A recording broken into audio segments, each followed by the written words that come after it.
Hi, I'm Chelsea Stratton from Chelsea Stratton Designs, and today I'm here in my mom's studio, sewing studio, to share with you the very first video for the Be Mine Quilt Along. I am very excited about this. When I designed the Be Mine quilt with our Sincerely Yours fabric line, I just never ended up making it, and I thought, how fun would it be to do a quilt along where I'm sewing along with you, and we have these videos where we can share how to piece the blocks together. And I just think it's going to be a lot of fun to start off of January 2022 to be sewing something fun together just in time for Valentine's Day.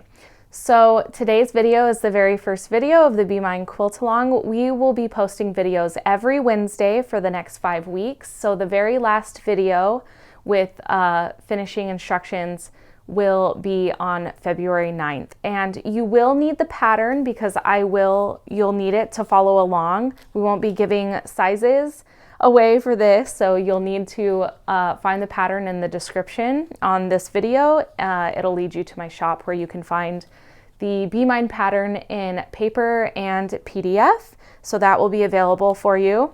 So without further ado, let's get into it and let's get started on our very first block.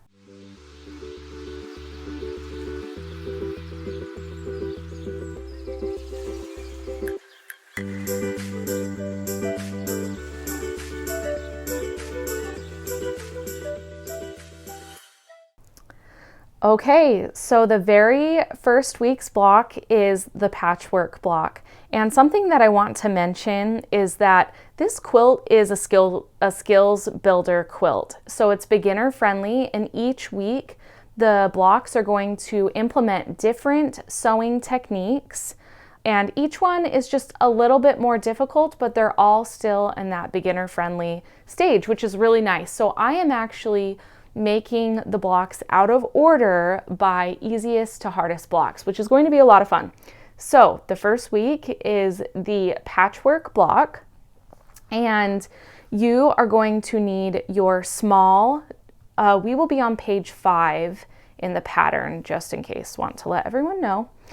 So turn to page 5, and after you have done all your cutting, you are going to need your print small squares, and you're going to have your background small squares. Now for my quilt, I'm using the Bella 200, but the Bella porcelain goes well with this as well, and our tone-on-tone background print from our collection goes with it perfect. And also I want to mention this pattern requires a fat quarter bundle or 30 fat quarters. That's just to give you a wide variety of fabrics to work with in your quilt. So let's get started.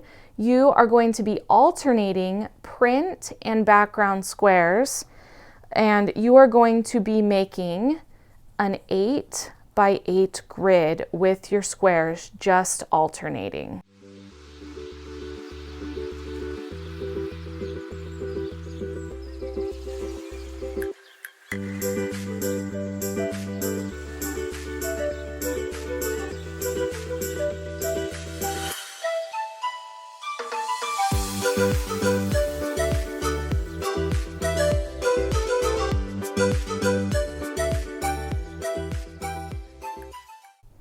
Okay, so once you have laid out all of your squares, it definitely seems like a lot, and make sure that you have alternated all of your squares so that you have the correct layout for the block. Also, I want to give a quick tip. What I do is I take a picture of my layout, especially on patchwork blocks, just so I'm happy with the layout and the design of it, and that not too many same colors are too close to each other. So once you're happy with the layout, then you need to start sewing your squares together. And you can do this, I have a couple tips. I just sew all of my squares in rows, just sew them all in order top to bottom. And then we are going to talk about how you're going to iron these next. And you're going to have 8 rows, each with 8 squares in them. If you want, this is not in the pattern, you can do them in 4 patches and then sew all the 4 patches together, but I'm going to be talking about how I wrote the pattern, which is just sewing the squares into rows. So you're going to sew all of your squares into rows. That is the next step. And then we're going to talk about ironing, because you will be alternating how you iron your rows. So let's move on to that next step. Okay, so as you can see, I have 2 rows to show you just for an example. So after you sew all of your squares together, you are going to have rows just like this with alternating print and background squares. So the reason I'm showing you this is after you have sewn your rows together, you're going to have 8 rows, each with 8 squares in them. You need to press the rows alternating. So I just want to show a little bit of a close-up how I pressed all of my odd rows in this direction, and I will press all of my even rows in this direction. That way each row is alternating, so we don't have any issues when we are sewing all of our final rows together to complete the block. And after you have sewn all 8 of your rows together, you are going to have your patchwork block, and you will need to make 4 patchwork blocks for the quilt.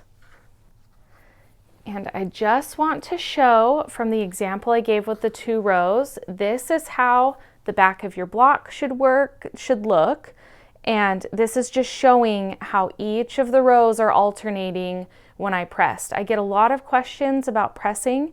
And also I have one more tip to share. I just got this clapper from Modern American Vintage, and it is so helpful for my pressing, and I have really actually seen a difference using this clapper, and I just feel like my seams stay completely pressed, and I have only seen really good benefits from using this.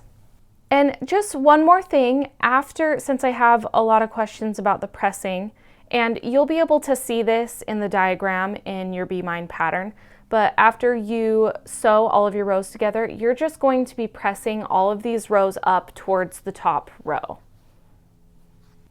Okay, so I hope you enjoyed the very first video of the Be Mine Quilt Along. I had a lot of fun going over how to piece together the patchwork blocks for the Be Mine quilt.